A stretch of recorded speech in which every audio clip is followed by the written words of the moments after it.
Shalom, selamat pagi jemaat yang dikasihi Tuhan. Mari kita selalu menikmati hadirat Tuhan di tengah pujian penyembahan sehingga iman kita dikuatkan dan kita juga siap untuk ditaburi benih firman Tuhan. Hari ini saya menyampaikan renungan dengan judul Hidup adalah Kristus, mati adalah keuntungan. Mari kita baca Filipi pasal yang pertama ayat 20-22 yang berbunyi demikian. Sebab yang sangat kurindukan dan kuharapkan ialah bahwa aku dalam segala hal tidak akan beroleh malu, melainkan seperti sedia kala demikian pun sekarang, Kristus dengan nyata dimuliakan di dalam tubuhku, baik oleh hidupku maupun oleh matiku. Karena bagiku hidup adalah Kristus dan mati adalah keuntungan. Tetapi jika aku harus hidup di dunia ini, itu berarti bagiku bekerja memberi buah. Jadi mana yang harus kupilih, aku tidak tahu. Saudara, Paulus adalah seorang hamba Tuhan yang hidup berkenan kepada Tuhan. Dan dia berkata, aku ingin selalu menyenangkan hati Tuhan, berkenan kepada Tuhan. Dan aku tidak malu ketika aku harus menghadap hadirat Tuhan. Kenapa kita bisa malu kalau kita ketemu Tuhan? Mungkin karena perbuatan tidak baik yang kita lakukan dalam kehidupan. Dan karenanya kita harus bertobat, minta ampun dosa, minta disucikan oleh darah Yesus. Atau kita juga bisa malu karena kita belum sungguh-sungguh bekerja bagi Kristus. Dia telah menyelamatkan kita. Penebusannya cuma-cuma bagi kita karena dia telah membayar dengan darah yang mahal. Dan sebagai orang yang sudah diselamatkan karena anugerah, bukankah sepantasnya kita memberitakan kabar baik kepada orang-orang yang ada di sekitar kita? Pada waktu Yesus disalib, dia merentangkan tangan seakan dia berkata, ini yang telah aku lakukan bagimu. Apa yang kau lakukan bagiku? Makanya dalam hidup ini kita harus menyenangkan hati Tuhan, berkenan kepada Dia. Kalau saudara pergi ke Roma, maka kita akan melihat banyak gereja-gereja bagian atap dalamnya itu dilukis oleh pelukis-pelukis yang ternama pada zamannya. Dan satu kali ada orang yang ingin memperbaiki karena sudah ratusan tahun kan, jadi ada perbaikan-perbaikan yang harus dilakukan. Dan mereka waktu melihat lukisan itu bahkan sampai ke pojok-pojoknya yang gak bisa dilihat oleh orang di bawah. Ternyata lukisan itu begitu detil, begitu sempurna. Lalu waktu mereka mencari tahu kenapa sampai begitu detil, kan orang gak akan lihat di bagian paling pojok di atas. Rupanya para pelukis itu melukis segalanya untuk kemuliaan Tuhan. Ya memang manusia gak lihat, tapi Tuhan lihat. Dan aku tidak mau merasa malu kalau aku berjumpa dengan Tuhan. Begitu kesaksian dari pelukis yang sudah melakukannya berabad-abad yang lampau. Ada seorang pelukis ternama pada zaman itu, namanya Gustav Dorn. Lalu satu hari ada seorang anak muda yang belajar melukis tentang wajah Yesus. Lalu dia minta komentar dari Gustav Dorn. Bagaimana dengan lukisanku? Apa sudah bagus? Gustav Dorn lihat lukisan itu, dia lihat wajah pemuda ini. Dia lihat lukisan lagi, dia lihat wajah pemuda ini. Dan dia berkata, "Hai anak muda, engkau kurang mengasihi Kristus. Kalau engkau lebih mengasihi Kristus, kamu bisa membuat gambar yang jauh lebih bagus daripada gambar ini. Jadi pulang, cintai dulu Kristus dengan segenap hati, baru gambar lagi. Maka aku akan yakin gambarmu akan jauh lebih baik daripada hari ini." Wah, luar biasa sekali. Rupanya segala sesuatu yang dimulai dari hati, hasilnya akan maksimal. Dan itulah yang dirindukan oleh Paulus.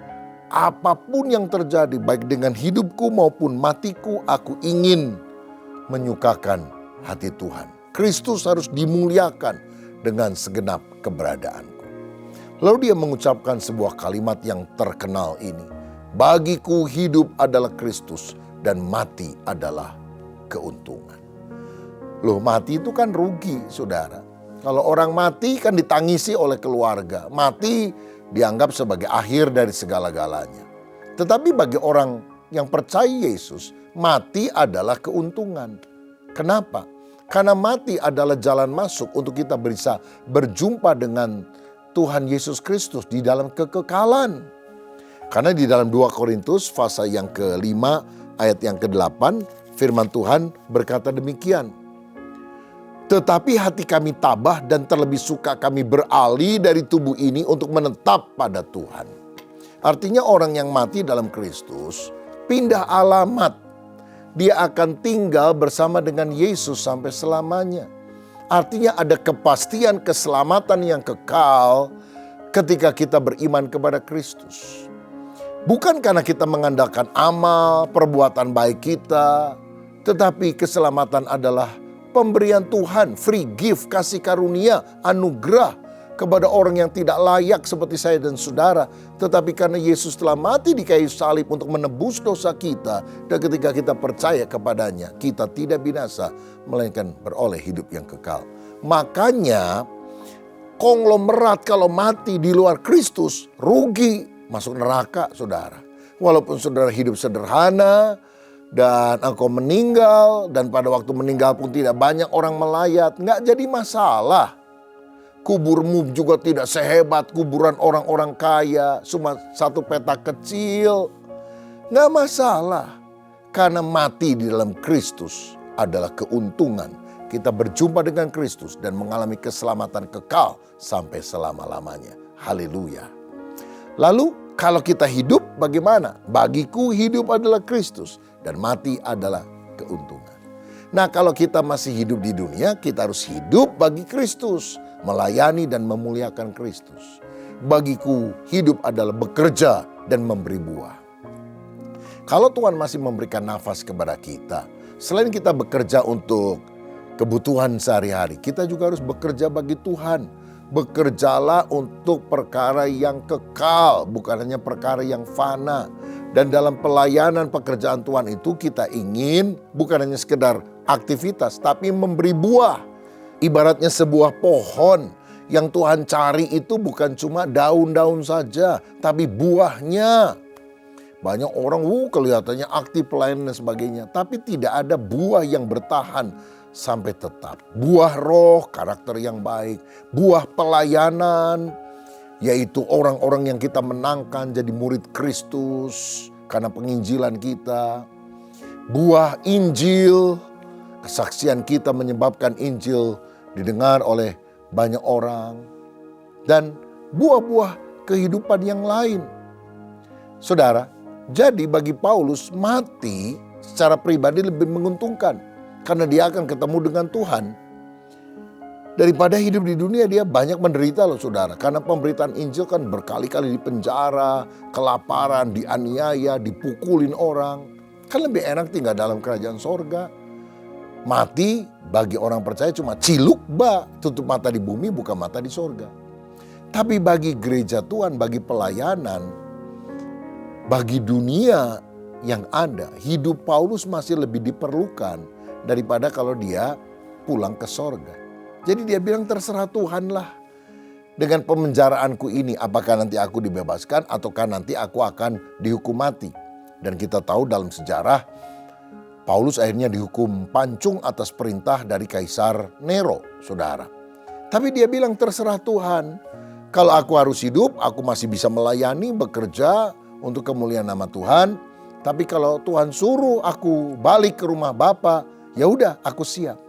Bagiku hidup adalah Kristus dan mati adalah keuntungan. Bukan keuntungan secara pribadi, tapi keuntungan bagi kerajaan Allah. Itulah yang kita harus pikirkan ketika kita menggunakan kehidupan ini.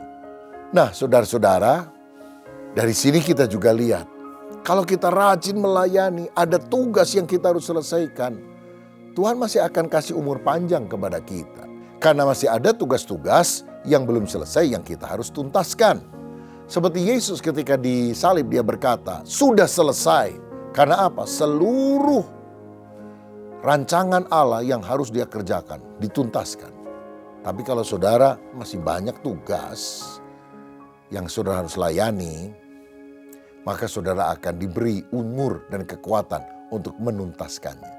Makanya kalau saudara mau hidup lebih lama di dunia ini, ya bilang Tuhan tugasi aku lebih banyak lagi. Aku mau lebih rajin di dalam pelayanan. Karena orang yang mati itu rumahnya di sorga sudah jadi. Tugasnya di dunia sudah selesai dan pahalanya sudah menanti. Jadi selama tugas kita masih ada, kita akan tetap berbuah untuk kemuliaan nama Tuhan. Apapun yang terjadi, mari kita hidup berkenan kepada Tuhan. Sebab bagiku hidup adalah Kristus dan mati adalah keuntungan. Mari kita berdoa. Tuhan, terima kasih buat kebenaran firman-Mu. Jadikan kami orang yang sungguh-sungguh menyukakan hati Tuhan. Dengan apapun yang terjadi, baik dengan hidup kami maupun dengan mati kami, nama Tuhan dipermuliakan. Demi nama Yesus, berkat-Mu atas kami semua, biar kami makin berkobar-kobar mencintai Tuhan. Haleluya. Amin.